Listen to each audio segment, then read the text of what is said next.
1960 সালের কলকাতা। এক অন্ধকার গলিতে এক যুবক গোপনে একটি রিভলভার লুকোচ্ছেন।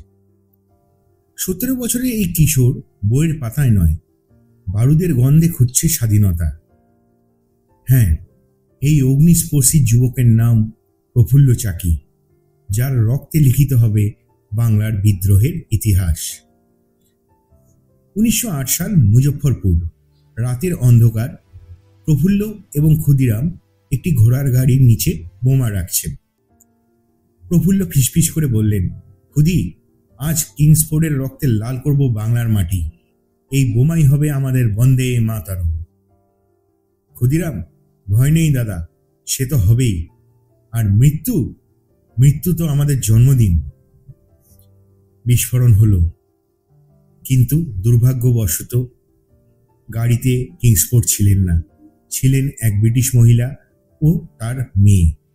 প্রফুল্ল চোখে তখন আতঙ্ক। নিয়তির কি নির্মম পরিহাস! স্বাধীনতার আগুনে পুড়ল নিরীহ প্রাণ। প্রফুল্লর হাত কাঁপল প্রথমবার, কিন্তু পিছুপা হয়নি সে। গ্রেপ্তার এড়াতে প্রফুল্ল ছদ্মবেশে ট্রেনে উঠল, কিন্তু এক ব্রিটিশ অফিসার সন্দেহ হলো প্রফুল্লর দিকে, এবং মোকামাঘাট স্টেশনে প্রফুল্লকে ঘিরে ধরল পুলিশ। ব্রিটিশ অফিসার চিৎকার করে বলল, আত্মসমর্পণ করো হিন্দুস্থানি কুকুর। প্রফুল্ল হেসে বলল, আত্মসমর্পণ? আমি? এ জন্মে তো হবে না।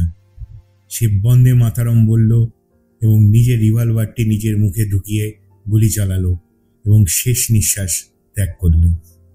রক্তে রাঙা হয়ে গেল প্ল্যাটফর্মটি। এক কুলির ঝুড়িতে পড়ে রইল প্রফুল্লের টুপিটি। এই টুপি কি শুধু কাপড়ের? না, এ তো স্বাধীনতার মশাল। প্রফুল্লের এই আত্মাহুতি জন্ম দিল হাজার বিপ্লবীর। প্রফুল্ল চাকি সেদিন শেখালেন, বিদ্রোহ কোনো বয়স মানে না। 17 বছরের সেই আগুন আজও জ্বলে ডিজিটাল যুগের যুবাদের চোখে। কারণ স্বাধীনতা কোনো শেষ অধ্যায় নয়, একটি অগ্নিরেখা যা পথ দেখায় চিরকাল। আজ আমাদের এই প্রতিবেদনটি কেমন লাগলো আপনারা অবশ্যই জানাবেন।